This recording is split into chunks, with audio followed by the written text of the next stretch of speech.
Happy Sunday, everyone. We here with another installment of the Southern Baller Show. How's everybody doing this Sunday?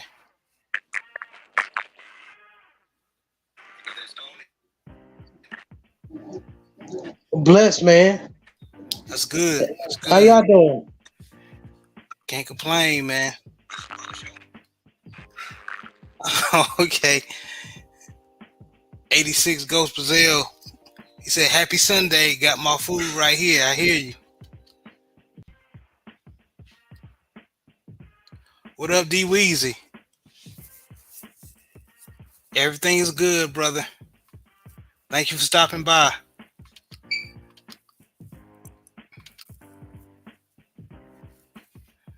Please like and share and subscribe.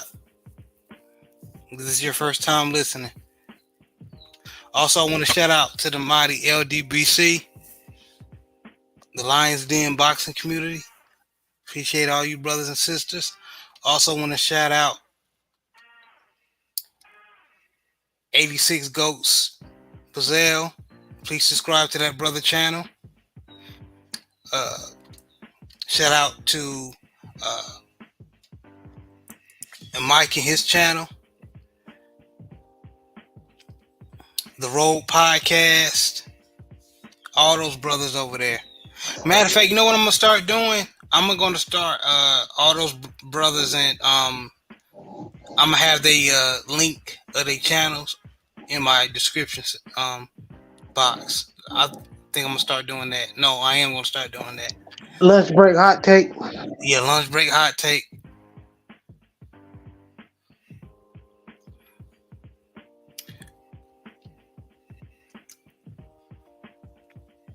I think Cole having a little bit of difficulties.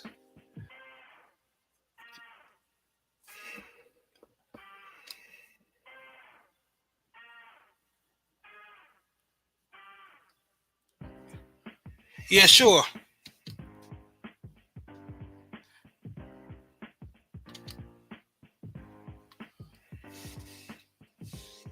Man, oh man, oh man. Got a lot to talk about today. Hey, Coach, say something. What's good? What's good with you fellas?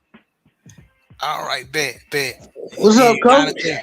Not a whole lot. I'm blessed and highly favored. I had to switch up devices real quick because, all the device started off good, then it started tripping. So, I had to switch it. So, All is good. That's why I told you to say something. See if that you switching device, it'll work. So, yeah, all it right, works bet. out. It's working in our favor, fellas. All right. Yeah, I just finished. JB, I was watching open mic with OTR Mike, and he had a very good show. Okay, shout out to Mike. Yeah, man. I really want to do all I can to make sure everybody gets supported. LDBC in the flop. Yes, Yes. sir. Okay, and hold on. Before you say anything, Coach, also shout out to the mighty Southern Jaguars for Coach beat me to it. He's showing his shirt off. Southern alum in the building. Yes, sir. Yes, sir. I wonder if they still got a quarterback. Oh, Guess what? Harold Blood, if he is a starter, you never know. He might even be the starter. I mean, it could be Zay Tessit. It could be Jalen Woods. It could be Noah Biden. It could be Dylan Morotra. It could be Chris Tucker. Who knows? But Right. if he is, I mean, as long as the O-line A1, I mean, they loaded that wide receiver and running back. So I think he should be straight. And they getting a lot of transfers on the defensive side of the ball. So, I think they're going to be straight. I mean, I don't have these extremely wild expectations at the beginning of the year, but I think progressively they could get better and they could build towards being a team that could win the Swag West. And the main thing you want to do is get to the Swag championship game. Once you get there, you got a shot. So Right. And 86 Ghost Bazell, in the general part of Rogue's Discord, I've dropped the StreamYard link if you want to hop on, brother. If you got time. Or anyone. But yeah, we gonna discuss something that happened. Alright, bet. That happened a few days ago. The Vikings cut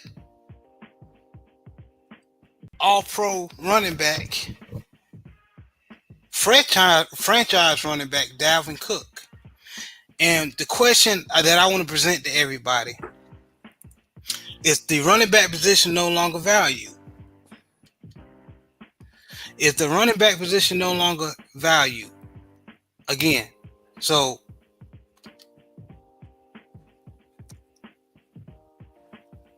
I find it funny that a lot of people who claim that you need a running back nowadays to win, it doesn't seem like it.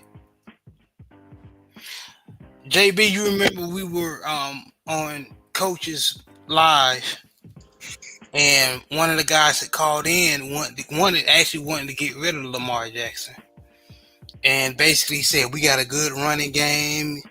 Yeah, and meanwhile our wide receiver core is atrocious. You mean Sip the Tally? Yeah. Yeah, Sip the Tally. Yeah, thank you for letting me be frank on the channel's names. Please go subscribe, brother Sip the Tally, Coach Evan Sip the Tally. But he had a call-in show, and one of the Baltimore Ravens fans basically claimed that we don't need Lamar Jackson, and he kept on bringing up our running game. But the reason why we lost was because we couldn't move the ball down the field. Exactly. You took the words right out of my mouth. So, but a lot of people seem, when it comes to, for example, that scenario or example I just gave you, a lot of people don't think so. A lot of people think that if you have a all-pro running back, you'll be fine. So, Coach, let me hear your opinion on that. Well, from a 86 Ghost, what's up, brother? What's going on, bro? Nothing much. Well, bro, from a coach's perspective, the NFL and even the college game, the running back position has been devalued. Is because the way the game has trended. I mean, it's more of a pass happy spread league nowadays. Every team run a spread offense. In the NFL, on the college level, even more so on my level, on the middle school level, more teams run spread offenses now than they did when we played. Because I was talking to one of my coaching friends last night, and I say, bro, like, for me, if I didn't need to pass the ball, I would just run it, like, literally every play. So I think it just kind of depends on, that particular coach's philosophy. But in the NFL game and on a college level, because, they're such pass-happy leagues, and the fact that the NFL and college, they're copycat leagues also. So if a team is successful, going 4 or 5 wide most of the time, other teams are going to do that also. And as a result, the running back position has been devalued. And more than anything, teams looking for running backs that can stay on the field for all 3 downs.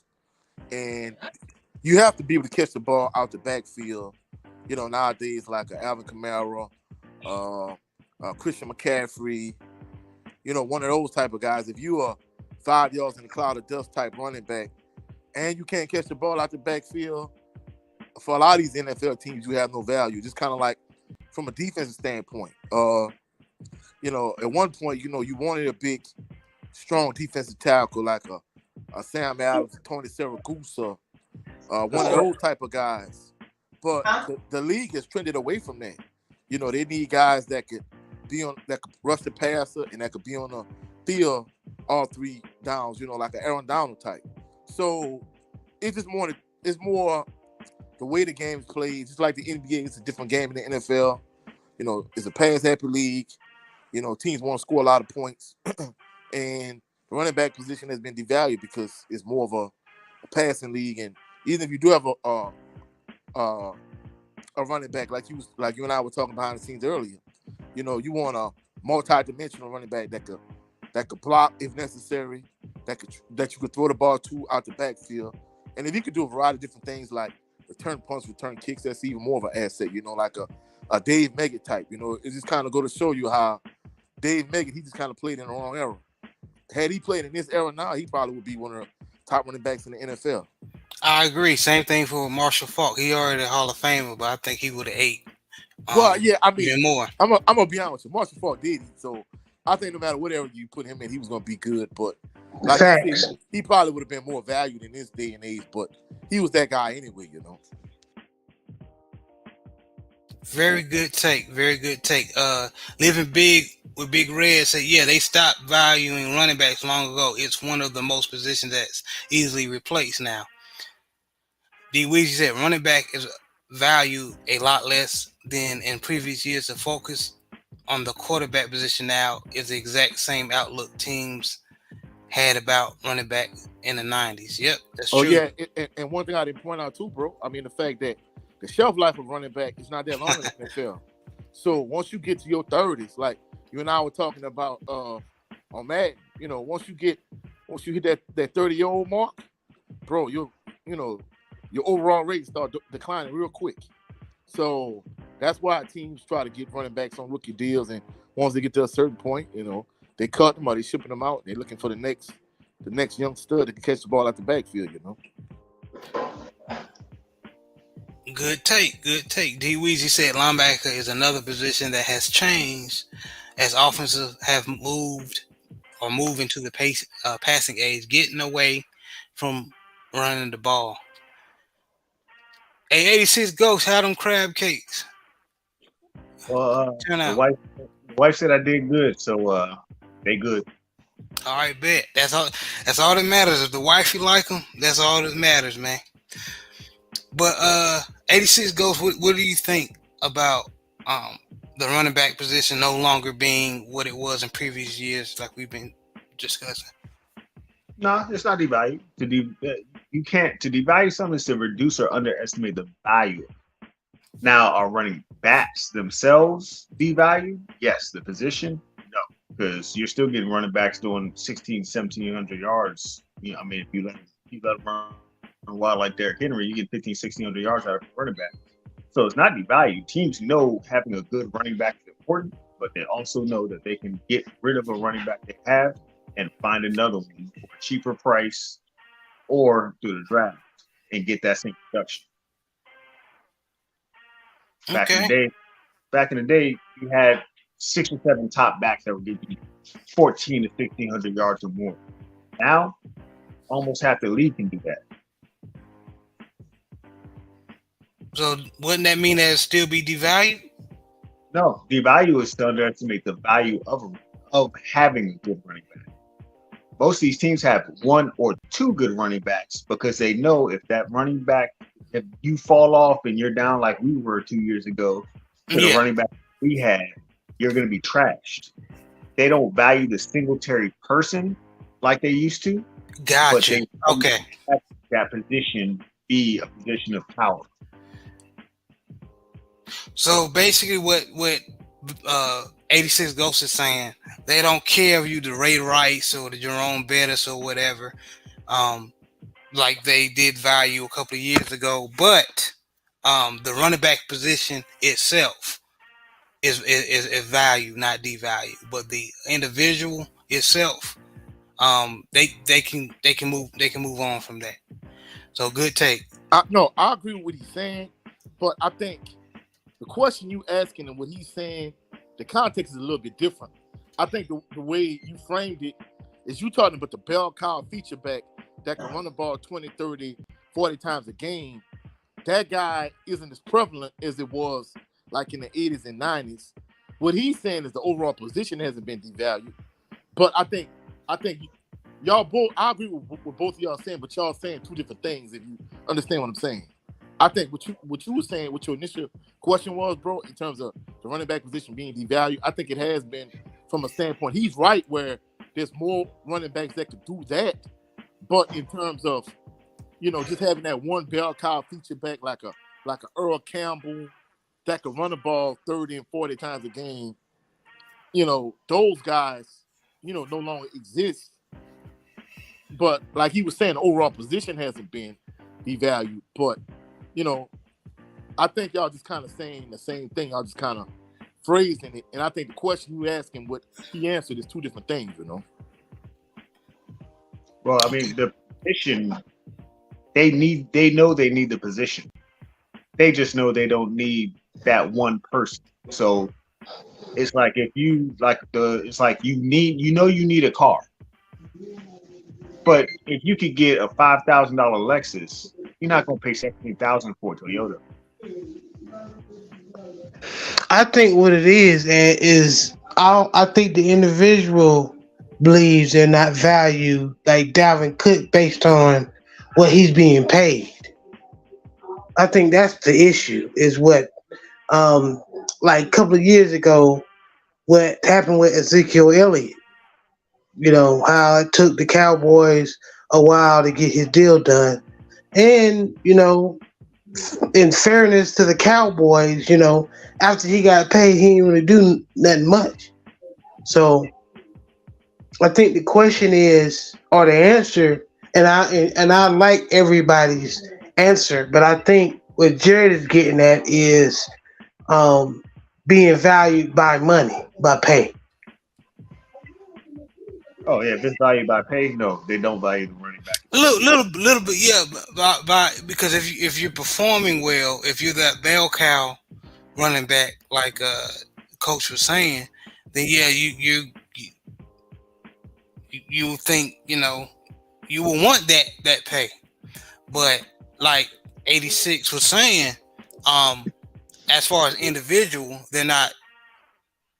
Look, why would they do that when they're every year in college another caliber of that type running back? If you want to bruise a back, or if you need a running back that has a little speed and power, those are coming out of college every day. Now, are there a lot of Saquon Barkley's coming out? No. Is there a lot of Christian McCaffrey's coming out? No. But there are a lot of athletes in the running back positions that are coming out every year that can hold you down in the running back position. In certain systems, yes. In certain systems, yes. Especially if you got a system where you got like the Kansas City Chiefs, where you got Patrick Mahomes throwing it 50 times, and all you need is a guy to come in and get you about a couple of yards, 4 yards, 5 yards of carry. You can find anybody like that. But if you had somebody like the Houston Texans, where their quarterback production is not great, you're going to need somebody to get you about averaging about 7 yards per carry. I mean, that's a valid point, JB, but to be truthful, Kansas City really wasn't the same. Even though they won the Super Bowl, it was a little bit of a drop-off in their offense. Salute, J-Bar. When Clyde Edwards-Helaire got hurt, I mean, the offense wasn't clicking the same once Clyde Edwards-Helaire went down, if that makes sense. Right, no, I agree with you. It's when Clyde went down, it helped, it made the offense even better. But what I'm saying is that the mindset of these offensive coordinators, they think they can still produce without a top tier running back or a good running back. Because of the type of the person the quarterback is. Yeah, I agree. I mean, having a Pat Mahomes, it kind of make you think, well, I really don't need Clyde Edwards-Helaire. But if you got a running game to complement him, teams can't key in on Travis Kelce as much. If Clyde Edwards-Helaire getting 150 yards rushing and maybe 50 yards receiving per game, it takes a lot of pressure off both Patrick Mahomes and Travis Kelce. Facts. So, It all right. What I think happened is the mid-2000 Broncos, Clinton Portis, Orlandis Gary, Mike Anderson, you plug somebody in, as long as they listen to how they're supposed to run and it works. The NFL is caught up to that point pretty much with every single team. That's a good example. Yeah, I ain't gonna lie. That's an excellent example. But people don't realize though, every system at that time wasn't functioning like Mike Shanahan's system in Denver. And the fact that you had Orlando Gary and I think even Mike Bell rushed for like 1,000 yards in the offense. So, they had running backs that was turning out 1,000-yard backs. Mr. Shelton talking like, howdy, spooks. How you doing, Mr. Shelton? Mr. Shelton was good with you, bro. I mean, yeah, now they're playing single high safety or two high safety. And if you play that cover two, they're going to run you out of it. And then as soon as you get to that single high safety, they're going to throw it to that 6'4" Mike Evans type receiver. And when you finally figure that out, hey, we're just going to run a draw. Well, I mean, the Super Bowl is the perfect example of that. I mean, they figured since, hey, the Chiefs don't have Clyde Edwards-Helaire, we just going to go to cover two. And, bro, it opened up Kansas City run game. Like, I didn't think they was going to have that much success running the ball, but I didn't think the Eagles was going to run that much cover two either,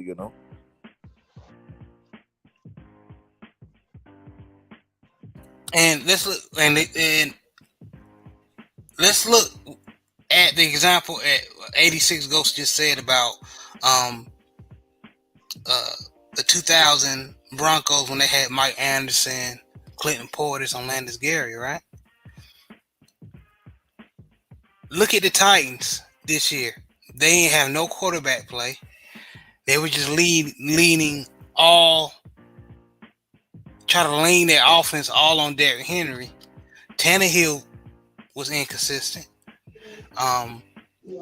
Malik Willis, I was rooting for the kid, but he didn't play well. So, and Derrick Henry didn't have another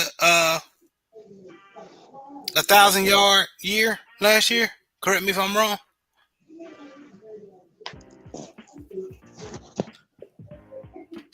Let me look that up.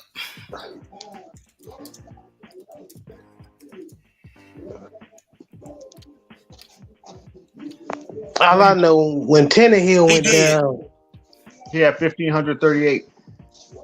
So my point exactly. So I think this is another example of why they're kind of moving away. Like, again, yeah, Derrick Henry's a beast. 6'4", 200, damn near 260. Basically a defensive end or outside linebacker playing running back. Running the 4-4. Running the 4-4. Nothing like him, right? But if the Titans had to trade Derrick Henry to get some more weapons at wide receiver or a quarterback or something like, and this is just a scenario, y'all. Anybody would trade anything for a quarterback. Yeah, they'll do it. No, that's what I'm saying. Franchise quarterbacks are covered. What's good, Jay? Good. Appreciate you stopping by. I mean, but you too, Mr. Shelton. Love you, brothers. But having a wide receiver, if you don't have a quarterback, it's kind of pointless. I mean, I would value Derrick Henry over a real good wide receiver like maybe a DeAndre Hopkins. Yeah, but you need a quarterback because I remember a couple of years ago when that's my point though, JB. Oh, okay. You remember to Jared's point with Derrick Henry, where you remember a couple of years ago with Carolina, when they had no quarterback, and then Christian McCaffrey, it was beautiful. He had 1,000 yards rushing, 1,000 yards receiving, but they still suck. So, good point, Coach. Yeah, I mean, in this era, you need a franchise quarterback, bro. I mean, the Ravens skating by with with a game managing quarterback and a bell cow running back in the elite defense. Those days are almost non-existent at this point, bro. Over. It's over for them days because you can't hit nobody no more. Those days of playing defense is over. So you can't. It ain't gonna be no more Ray Lewis, smacking people, between his chin, his chin, and the jaw strap. It ain't. Those days is over. Yeah, You know. because really, it's across sports. It's like they want all of these games to be free flowing and high scoring in the NFL and the NBA. I think that's just the way it is nowadays. I mean, even Ray Lewis knew that. That's why he dropped that 15 pounds in his last couple seasons and started biking because he knew it was more speed because they were trying to get up and down the field like fast breaks. Yeah, when the Vernon Davises and stuff starting coming in league, those tight ends and start running full forward, he had to. And then you had the Gronkowskis, the Hernandezes, had to. And then it's so unfair. You got those guys that's 6'5". They built like Jared said, they built like an offensive tackle, and they run like that, but you can't hit them. So how are you supposed to, guard, Travis Kelce? But that's another story.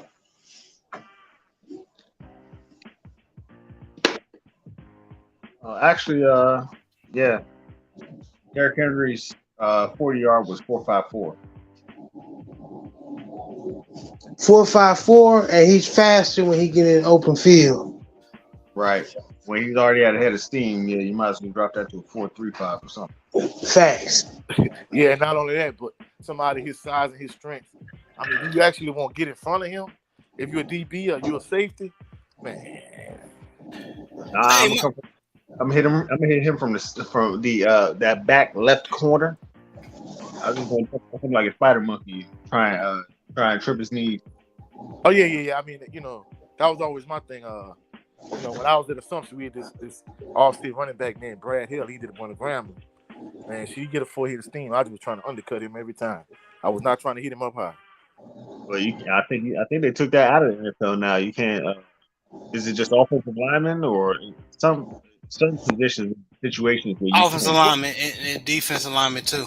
Well, I mean, you still can chop block to a certain degree, but you can't chop block a lineman that's already engaged, though. Yeah, that's what they can't be engaged. Yeah, right. If they're pulling, you're not allowed to go for their knees anymore. When they're pulling, they're out on that block. You're not allowed to go for their knees anymore. The NFL cleared that up last year. That's why you see so many more pulling guards this year than last year, because that cornerback can't just take them out at the knees and hope to trip up the running back. Well, I mean, but the thing about it, though, I mean, you got to realize if you're a cornerback, if you like a 200-pound cornerback, you're huge, bro. If you got a 350-pound offensive lineman that's athletic, that's pulling, like, bro, I mean, that's the only competitive advantage you're gonna have is chop blocking that lineman. Because other than that, bro, all you can do is get out the way. There's nothing you can do. Hey, I agree with you, but that's the rule the NFL employed last year. Like if you go back and watch these running plays, these cornerbacks aren't going for the ankles and the knees anymore because it's a 15-yard penalty on top of the end of the run. You got dudes like Trent Williams. Yeah, Trent Williams coming at you. You can't go for the knees. You either gotta try and hit him up high or try and Ole just kind of duck and dodge around him, kind of like that Dwight Freeney move and Bruce Smith move. You got to just get low, try and angle your shoulder and try and hit him.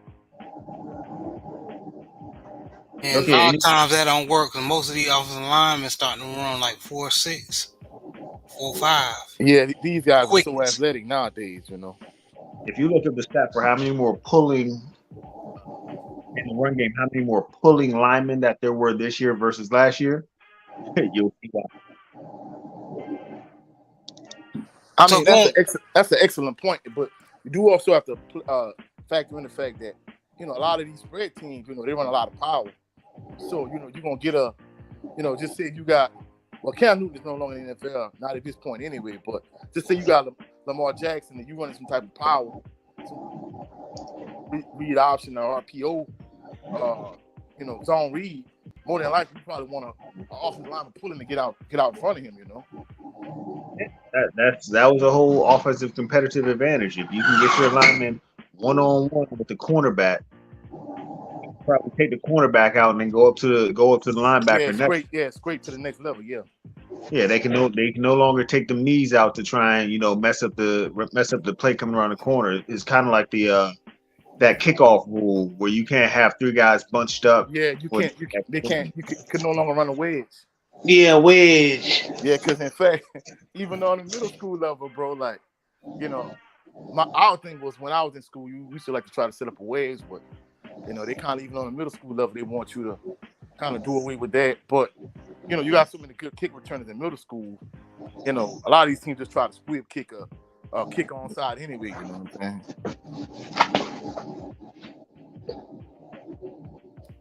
But just concluding this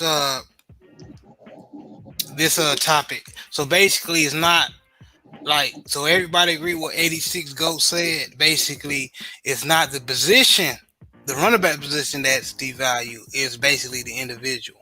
So they don't care if you're Adrian Peterson nowadays. They don't care if you're Jerome Bettis. They don't care if you, like recently, Dalvin Cook. If they don't care, give a damn if you're giving them 1,000 yards every year. If you're taking up their cap space, they will get rid of you. Yeah. We all agree on that? Yeah, I think, like I say, I think y'all both right, because the way he basically said the same thing we said, he just kind of phrased it differently. You don't have like 5 Derrick Henry caliber running backs in terms of 5 guys that can win the rushing title in terms of being highly valued. Instead, you rather have 3 backs, you know, 2 of them that really catch the ball out the backfield and maybe 1 short yardage back or maybe another back that could play, you know, running back and play maybe on special teams or something. So another example, he basically say the same thing, yeah. Like another, I hate to say it, you had to give it to the Patriots when they had Lawrence Maroney and then Kevin Falk as a 3rd down back, and then somebody like Danny Woodhead.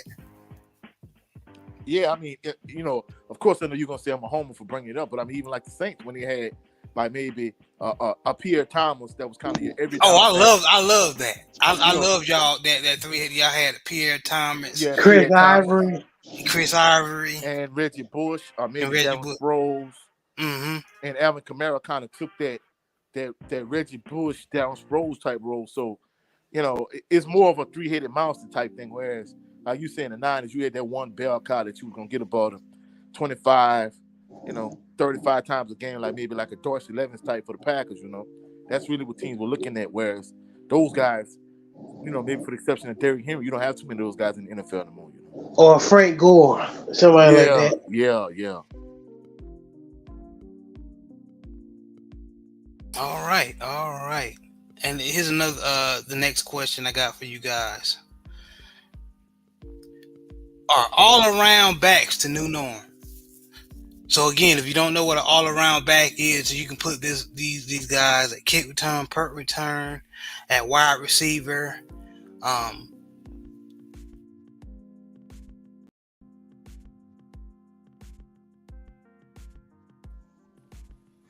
I wouldn't say they're the new norm. I would say it's what all the teams is looking for, though.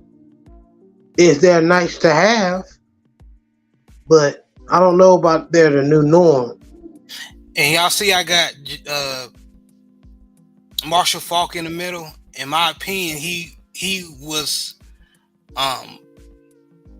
one of the running backs that really broke the mold as far as the all around. I know there were older school running backs that did it a little bit before him, but on that type of offense they had, the greatest show on turf.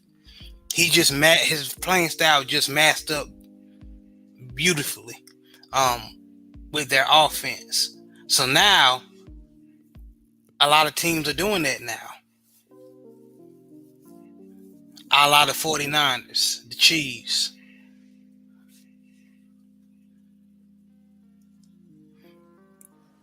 I mean, Yeah, I think it's the new norm from the standpoint of, saying it's such a pass-happy league nowadays.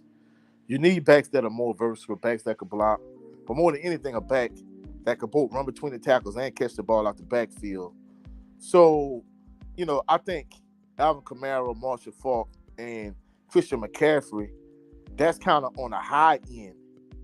But, maybe a guy that may be like a Travis Minor type, if y'all remember him with the Dolphins, the former Florida State. Yeah, Florida State. Yeah, I remember him. A guy that could run between the tackles a little bit and that could catch the ball out the backfield. I think, those type of guys are the new norm, and especially if they could play some type of special teams. Maybe he could be a up back on your punt team, a gunner on your punt kickoff team. Maybe he could return punts and kicks. That type of guy, yeah. Because, Bill Parcells, people always, know him for the tagline, the best ability is availability. But he's one of those guys that believed in guys shouldn't just play strictly special teams on his team, like, unless you like a kicker or a punter. Like, if you were back and you just were kick returner, punt returner, he didn't want you on his team. You had to be able to play running back, wide receiver. And those guys are starting to kind of emerge and come more to the forefront from a running back standpoint, Or also what's becoming the new people like Taysom Hill or Patrick Ricard that are gadget guys. Yeah. Or, somebody like going old school, Mike Allstott, who could play fullback, running back, tight end. Charles Wade was another one. Played fullback and tailback also, Yes. He was more of a fullback though, I mean, we had one of those. You remember we had Juice, Cal Juszczyk. Yes. So any type of player that can play multiple positions, you're starting them. I mean, the NFL always had them, but now you're starting. A lot of teams are starting to feature them in their game plan more. 86 Ghost, what's your example? Excuse me. What is your opinion on that? I mean, I could say they're more prevalent. I could say that it's just the evolution of the third down back, which has been around forever. Or it's just that offensive coordinators are training the running backs to catch out of the backfield because it's just another part of the system. But if you have a running back that'll get you a certain amount of yards every time, they don't care if you can catch or not. They just use what you can do. Agreed. Move on certain things. But I mean, we've had third down backs forever. That guy that comes in on third down, you don't know if he's going to run or if he's going to catch, but he's not the super dynamic runner that the starting running back is. So, I mean, it's just more accepted, just like the running quarterback. It just has to be more now. Right. Kind of like when Dominic Rose used to come in after Edgerrin James. Yep, come in, pick up the slack. He came in, you didn't know if he was blocking, if he was play action, if he was catching out the backfield. I mean, hell, they even let Larry Sanders run once in a while. So, yeah, I mean, but he was more of a receiving fullback more than anything, though. I mean, so was who was Big Mike from the Redskins? I forgot his last name. His number 45 for the Redskins. He was Mike there. Sellers.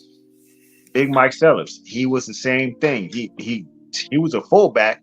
They'd run him on short yardage.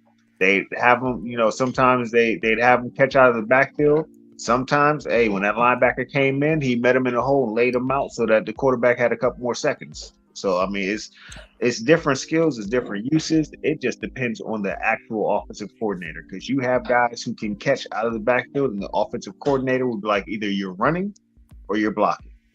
So it's more so our coordinator is just coordinators are more willing to use the different talents of their backs. Very good point. JB, your take on this? I agree with what Coach what he said and what 86 said. Um, like I said before, I think you got these guys, the Christian McCaffreys, the Camaras, the Marshall Fox, who do the all around job good, and then you have like the regular guys, what 86 is. 86 just said they just come in on third down. You know, that don't mean they do it fantastic. That means they can be put in that position to do it.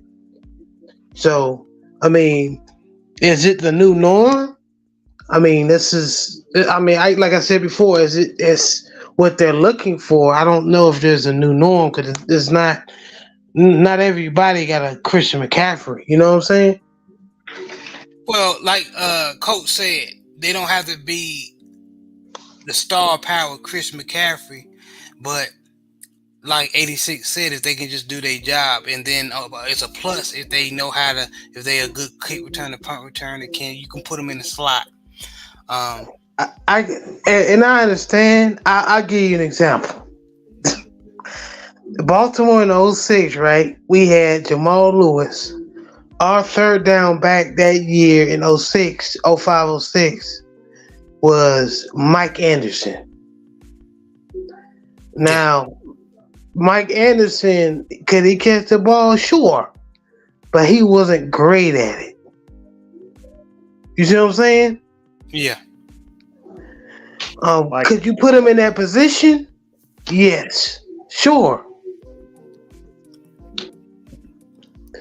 But he wasn't, you know what I'm saying?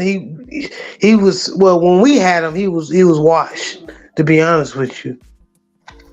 And you remember we had y'all remember we had Musa Smith? Oh God, yeah. So that's my point. You know, you can put anybody in that position to try to do it. But not even Dominic Rose. Dominic Rose did a great job, you know. And we had people like that came in and did Big a good Red, job. I'm Like thinking of him, LaRon McClain. I love me some LaRon McClain, man. Buck Allen. We had Buck Allen for a couple of years. He was straight. What's his name? Bernard Pierce. But we didn't really throw the ball to him that much. But I'm just saying, like, well, for the Ravens as a team, it's just like they are now. You're only on the field if you can block. And Gary, Mike Anderson, he didn't care what he had to do. He was just happy to play. So if you came down that hole as a linebacker, he came through the other end of that hole like he was trying to run you over, even though he was just supposed to be blocking. That's why he got a Buck Allen, same thing. He was willing to cross body you like he was in wrestling if you came through that hole trying to get the quarterback. Shout out to Vontae Leach. So our actual use of the third down running back is not what it's supposed to be. Even now, JK's like, "Get me out of the backfield." We don't do. That's all I'm saying. What 86 just said. We can use them. It can be for different reasons, just to knock the hell out of somebody, but that doesn't mean we do it correctly. Because how many times we seen Vontae Leach? We throw the ball to Joe Flacco, throw the ball to Vontae Leach, and he gained 1 yard, or he get tackled behind the line. Yeah, we hardly did that with Ray Rice, and he got us a 4th and 27. Right. Yeah, so that San Diego game. Yep. So I mean, but it's what, like, to just answer your question, it's what everybody is looking for, and they'll try to fit certain people in the position, like the examples I gave you guys with the Ravens, but that doesn't. Not everybody the dominant, even a lower level like a Dominic Rose. Not everybody does a good job. Okay, Coach, what is you said some bits and pieces, but I want to hear a clear point of view on this topic, Coach. Well, back to what I was saying. Basically, every running back is not going to be Alvin Kamara or Marshall Faulk or Christian McCaffrey. However, since the NFL is more of a pass happy league, teams want guys that can catch the ball out the backfield, in addition to being able to run between the tackles.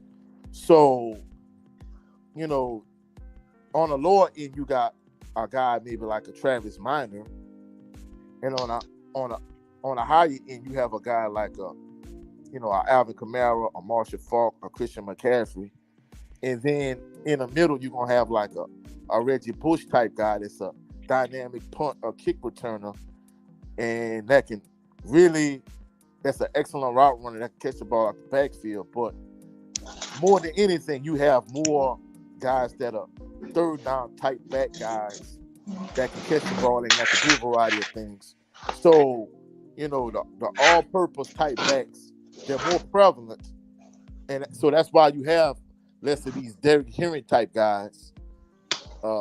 Because, teams are really, you don't have as many guys that can run the ball 20, 30, 40 times a game. And then not only that, but if you have a three-headed monster like the Saints had, with Pierre Thomas being your every down back and Reggie Bush being your third down type back, and maybe a Mike Bell or Chris Ivory being your short yardage goal line type back, you kind of split your traditional feature back into three parts where you got a third down back, you got a short yardage goal line back, and you got an every down type back.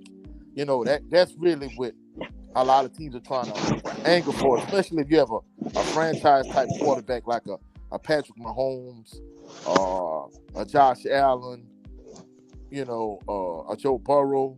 If you have one of those type of guys, there's not as much need for like a Derrick Henry type guy. You're looking for multiple backs that could do a variety of different things. So that's why, more of the all-purpose type backs, they're more prevalent. Like the Alvin Kamara, the Christian McCaffrey, like a Travis Minor type guy. Like I said, he might be the lower end of the spectrum, whereas Marshall Faulk might be the elite top end of the spectrum. And then you're going to have guys that's going to be all the way in between, And, like JB brought up the point where, even if you just don't have a guy that could do a variety of things from a running back standpoint in terms of maybe like a Reggie Bush that could return punts and kicks, that you could split out wide and that could play wide receiver, and that you could put it running back. You have a guy like a Taysom Hill that's kind of like a utility gadget type guy that could play quarterback, that could play running back, that could play tight end. You could split out wide.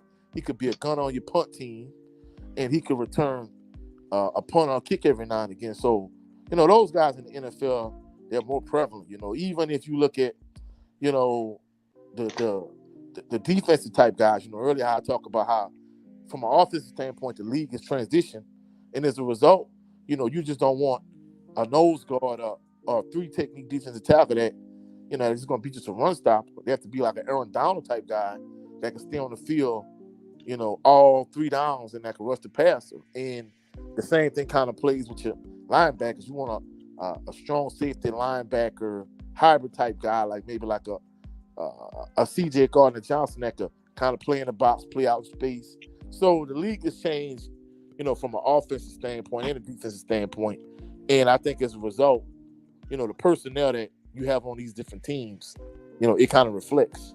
So that's why you see so many, guys that catch the ball out the backfield, so many guys that could do a variety of different things, because it's a league where it's a pass happy league. So the players kind of have to adjust accordingly.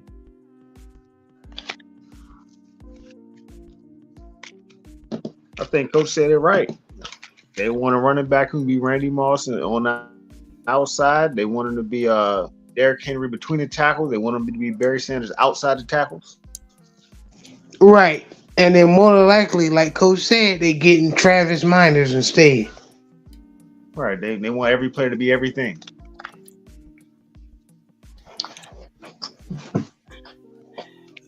Coach, do you agree with Big Reg? He said the Saints ruined Reggie Bush. They had him trying to run like Deuce Staley, and it didn't work.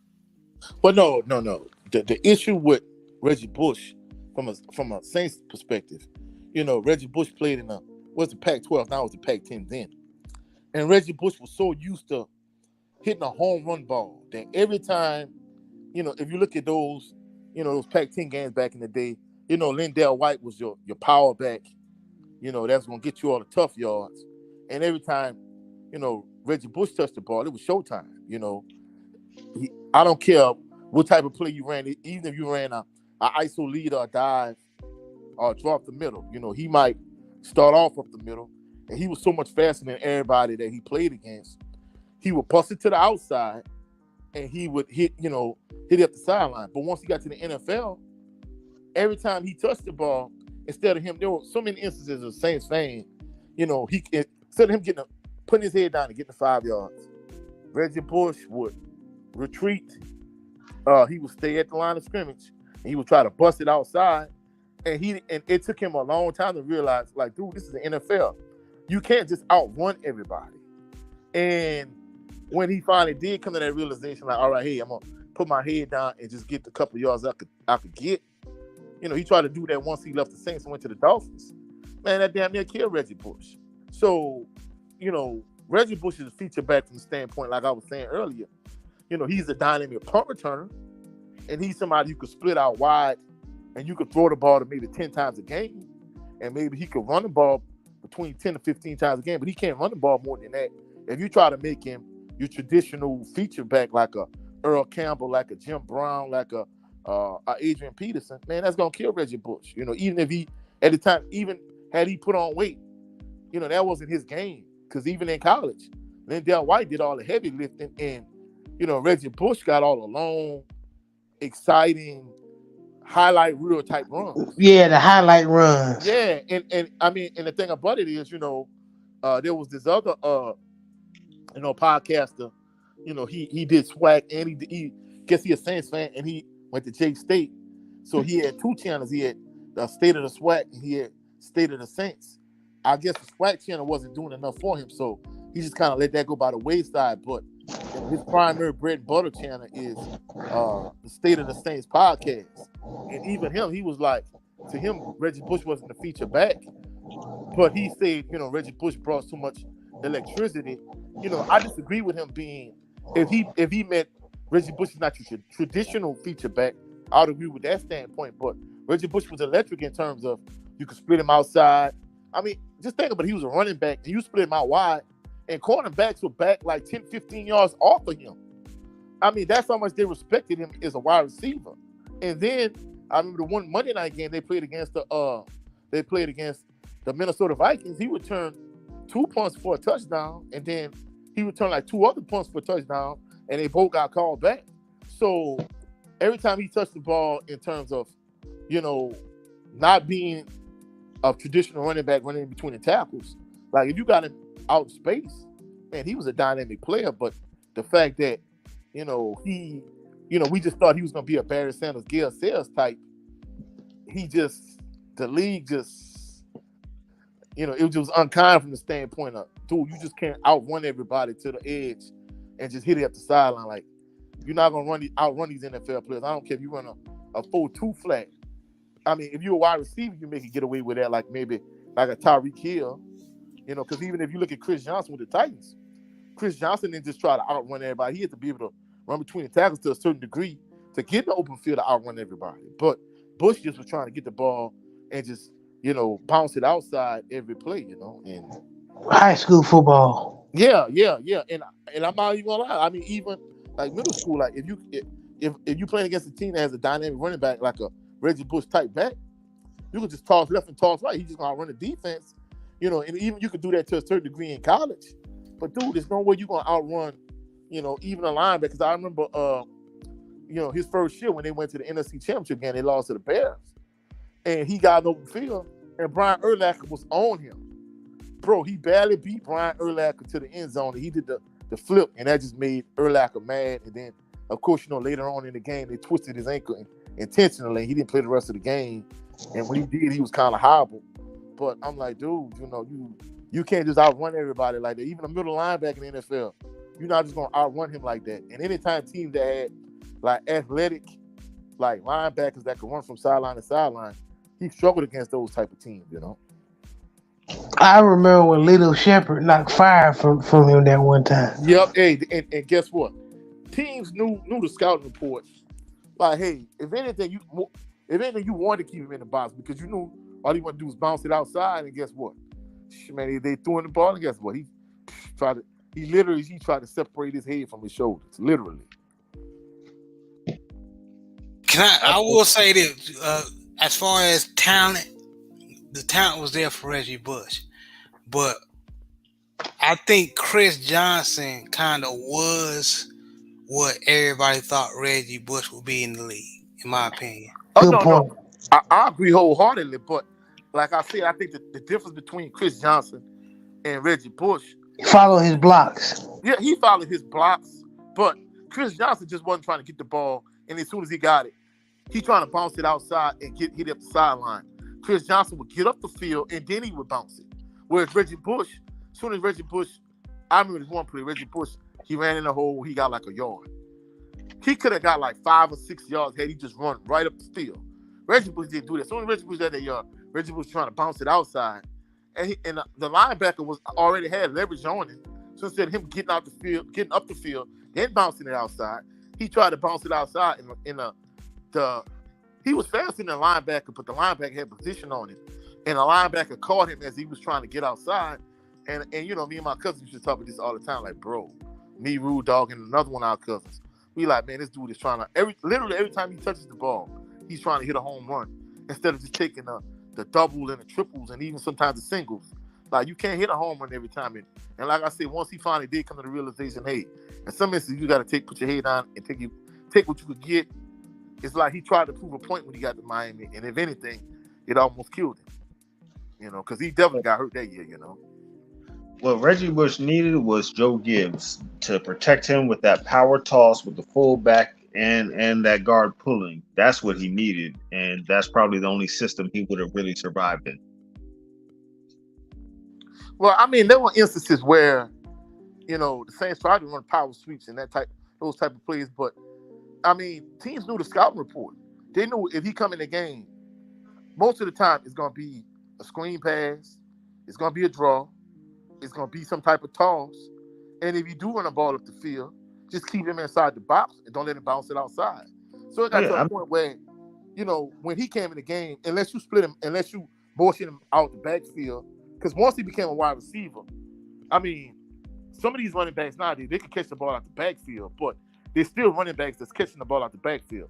Whereas him, he would literally, once you motion him out, he's like a legitimate another wide receiver because he's one of the first running backs I've seen that when you split him out wide, like I said, literally cornerbacks are backing 10 to 15 yards off. And I'm like, dude, this is a running back. So that goes to show you the speed he had and how much they respected his route running ability. But right, I agree with you, but I used to be a Commanders fan, and we had Skip Hicks, and he was quintessentially Reggie Bush without the athleticism. He would dance around in the backfield and all this stuff, and Joe Gibbs came, you're running power off the tight end or off of the slot wide receiver. You had, I think it was Trey Williams, was he Big 77? Trent Williams, he was Trent before Trent, and he would come off that edge. You'd have the fullback coming around that corner, and you'd have a guard coming right with him. And as a running back, it was pretty much the same thing the Broncos did with their one cut system, but it was mainly to the outside. Yeah. And Skip Hicks, North Carolina A&T. Right. And that was the type of system that would have given him the time to get around the corner, you know, slow down a little bit, let that guard tackle handle the business in front of him, and then he could pick his hole and go. That's the type of thing that he needed. And it's just not the offense the Saints ran, and it's not how their offensive line was built to work. Oh, I'm not gonna lie. When he was at the Saints had some dogs in the offensive line, but I agree with everything you're saying. I think the problem with him was, you know, because he was so dynamic in college, he didn't have the patience in many instances to let blocks develop. He just was accustomed to just outrunning everybody to the sideline. You know, because I remember, you know, prior to me coming to, you know, that school, system. Well, I mean, part of it is the system, but I think part of it is the fact that, you know, in the Pac-10 at the time, he just was just so accustomed to just outrunning everybody. And right, he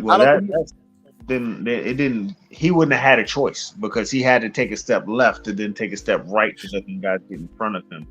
So I mean, So the system would have negated his impatience for the most part. And I mean, the Saints' offensive line was very good. I'm not saying that it wasn't, yeah, yeah. but they were road graders. They were guys who opened up holes and you Mm. ran. They weren't coming with you to the second level, and that's how the Joe Gibbs system was made, so that that that whole pull they could scrape to the second level and get you another 4 or 5 yards. That Saints line was the line with Willie Rofe, if I'm correct. No, Willie Rowe didn't play on that particular line. They had what his name is They had the one that ended up going to the Bucks and getting paid. They had Carl Jari Hicks. Evans. Yeah, Carl Nix. They had Jari Evans. Yeah, Carl They Nix. had Jamal Bushrod. So I mean, the Saints had an excellent offensive line around that time frame. I mean, and there were instances where the Saints would try to run like a counter tree or power sweep, but like I said, teams knew the scouting report on him. If anything, those wide 9 ends, they would try to even back because they would just try to widen out and force him up the field, and he would always just try to bounce outside. He just even when he had like significant yardage just running directly up the field, he would always just try to bounce it outside. Yeah, I mean that was his downfall. I just feel like a Joe Gibbs system would work with his ineptities. If you And I want to make a correction. It was Maurice Hicks that went to North Carolina A&T. Skip Hicks went to California. Oh, all right. JB. My fault. No, you good, bro. And the crazy thing about it, bro, like when he got the ball in open field, he showed you the kind of dynamic athlete he was, and the crazy thing about it, when he was coming out of UFC, all the comparisons to him was either the Gale Sayers or Barry Sanders, and that was it. A few people made a comparison to Warrick Dunn, but they thought he was going to be so much better than what Warrick Dunn was. And to be truthful, I think Warrick Dunn had a better NFL career than him. Of course he did. And I mean, well, let me rephrase that. Is a traditional running back, but of course, Warrick Dunn wasn't the punt returner that Reggie Bush was. Reggie Bush was dynamic when he got. He was very dynamic. Even he showed he was able to show that in the NFL. It just is injury prone. And like I said, even as a wide receiver, bro. I mean, he was a man as a wide out. He was more Peter Warrick than Warrick Dunn. Well, yeah, that's true. And that's true. Crazy.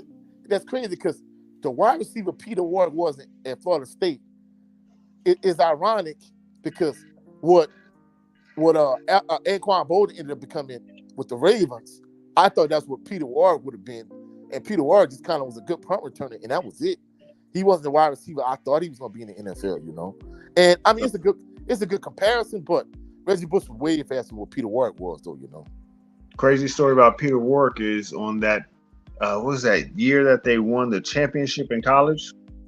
My cousin played on the same team with Peyton Manning when they lost, and boy, his dad was hot with him when he dropped one of those passes in the fourth quarter.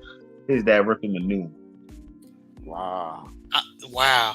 I'm gonna give y'all a throwback. Y'all remember the white guy that was Mr. Everything in Iowa, Tim Dwight? You can put him at running back, wide receiver. Yeah, I remember him. In fact, he was a all-purpose punt kick returner for the Atlanta Falcons. With in fact, the Chargers traded him for Mike Vick because they traded the pick that ended up being Mike Vick, and they ended up getting Drew Brees, and they ended up trading Tim Dwight.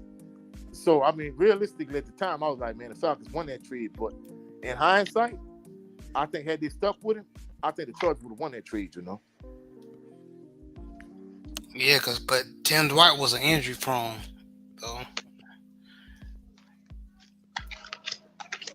So we're talking about dynamic athletes who, can do everything, but they can't translate it to the NFL. But going back to our original topic, so basically y'all saying that y'all wouldn't say it's the new norm, but we all are all in agreement. That's what all teams are looking for. That athlete that can do everything. You can put them in the backfield, in the slot, put them on the outside. Yeah, I would agree. I mean, I think to a certain degree is the new norm from the standpoint that every team got at least a couple, running backs that catch the ball at the backfield. Now, whether they could be the guy they want him to be, like, 86 was saying, whether they could be a Randy Moss on the perimeter and a Derrick Henry or Adrian Peterson between the tackles, they can't. Some of these guys can't be there to that extent, but some of them could be like I was saying, like a Travis Minor or maybe a I don't know. I can't even say Darren Sproles because Darren Sproles was that guy, with the Chargers and with the Saints, So, like a poor man's version of that, somebody could just catch the ball at the backfield. Yeah, I agree.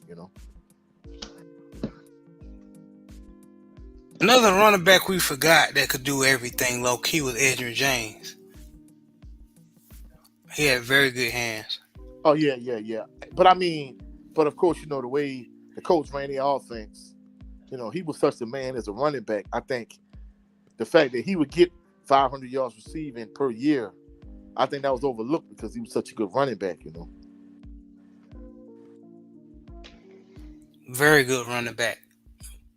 Very good running back. But good conversation, guys. I just want to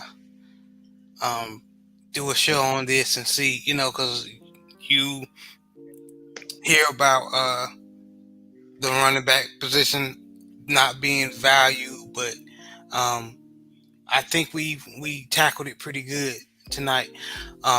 Living Big with Big Red says running backs can be replaced in the draft easily these days. Yes, they can.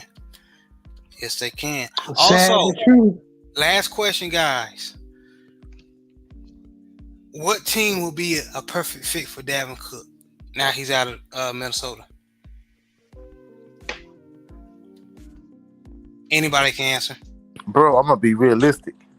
I think with his skill set, he can kind of go, you can almost pretty much plug and play him anywhere. And, like we were saying about DeAndre Hopkins, you don't want him to go to a team that's already like super loaded, like the Chiefs, the Bills, the Bengals. You don't want him to go to that type of team. So it's going to be interesting to see where he lands. But, somebody with Dalvin Cook's skill set, man, you can pretty much, he could go anywhere. But I think in his situation, unlike DeAndre Hopkins, the shelf life of running back isn't that long in the NFL. So I think he's going to go wherever he can get the most money he can get, Big Red's talking about the Eagles. He better not go to the Eagles. That's the Eagles. I can see him with the Panthers. JB? The Ravens. I don't know. I don't think JK would like that. Nobody care what JK like. He's crying too much as it is. Oh man. Well, then he almost did a Booby Miles and came back early before his knee was right. Yeah, he hurt himself with that one. Trying to be hard-headed and I'm ready. I don't need to listen to you guys, but I think the Panthers is a good choice. But if a team would like to upgrade on something that's already a position that's pretty good as well already, I would say Jacksonville Jaguars. Travis Etienne, he's shown some injury issues.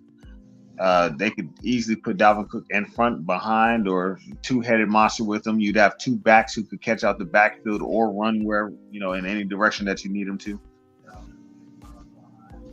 I like it, but I think they're going to roll with Travis Etienne. Because that'll put, excuse the hypotheticals, but what if Travis Etienne start, showing his ass?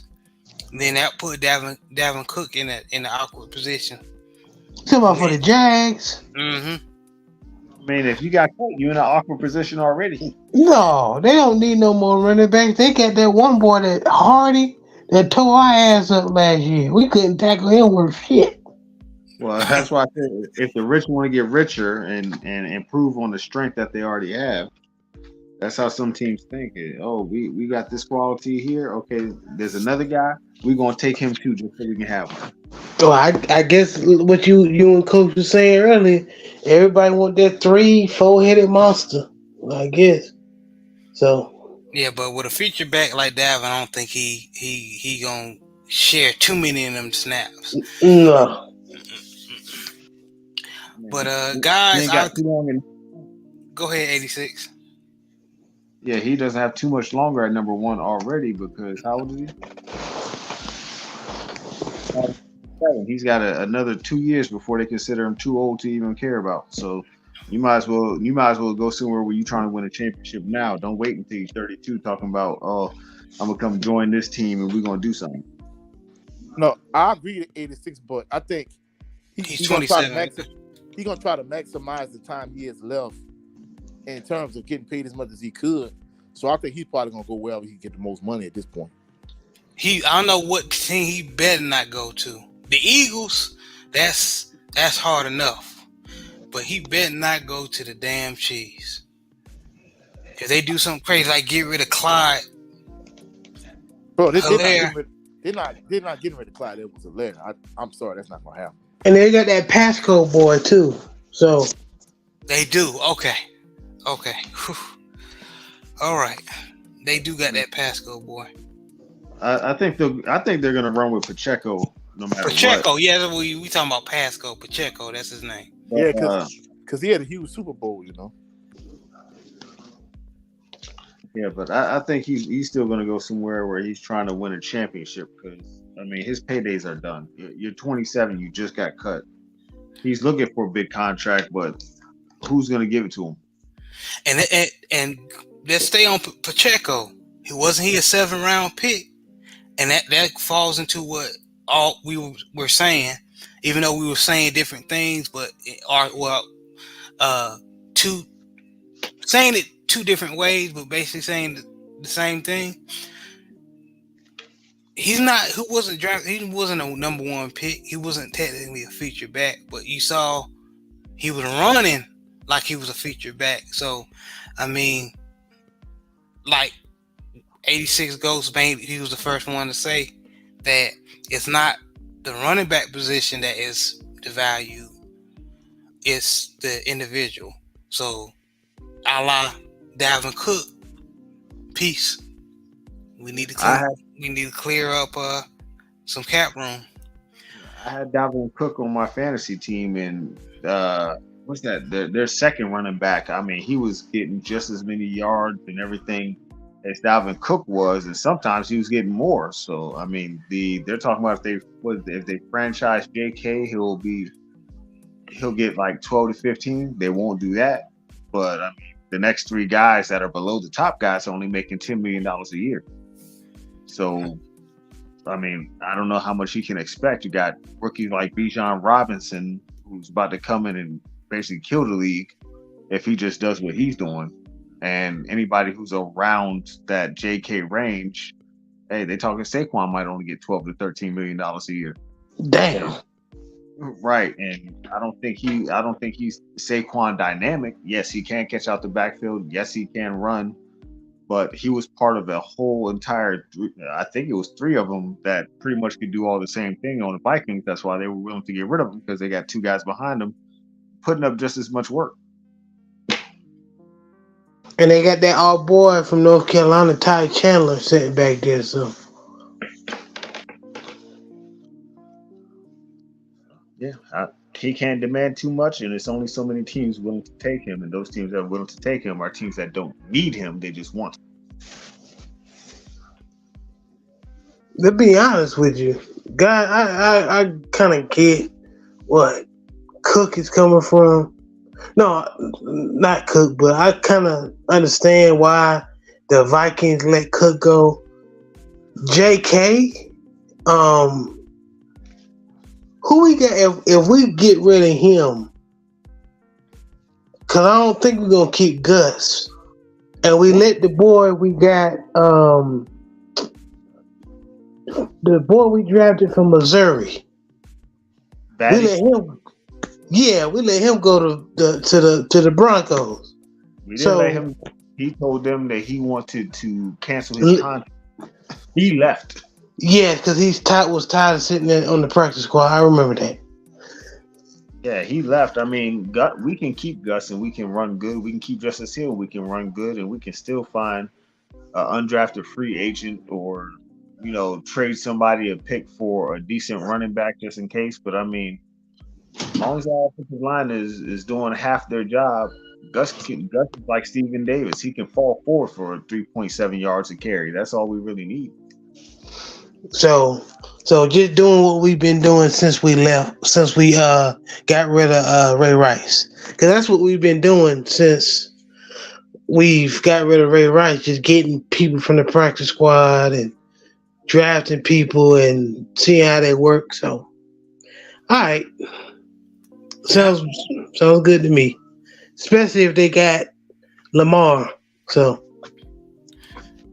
Got Lamar, you got Monken, and Monken is scheming things up. Yeah, it's gonna be an interesting year, fellas. It's definitely gonna be interesting year. But as we wrap up 86 Goats, tell everybody where they can see you. 86 Ghost on YouTube and now on Twitter and Instagram, 86 Ghost / 86 Ghost _. Please support this brother. He's an up and coming channel, but he has very interesting content, good content, good brother. Please support Coach 67 Sports TV. Tell people where they can see you.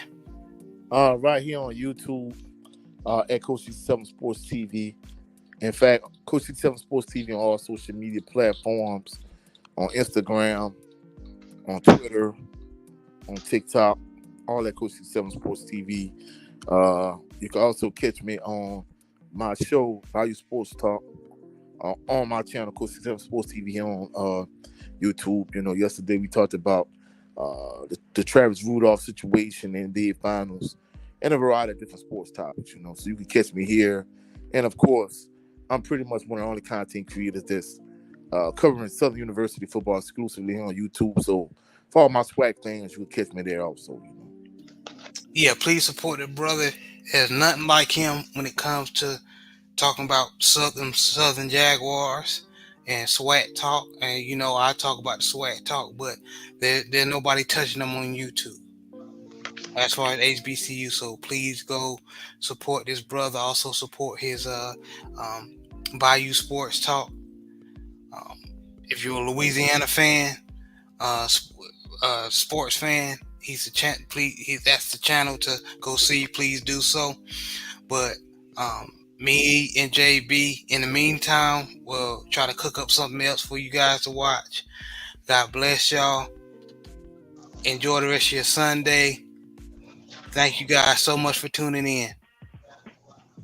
Peace and blessings, everyone. Y'all be easy, man.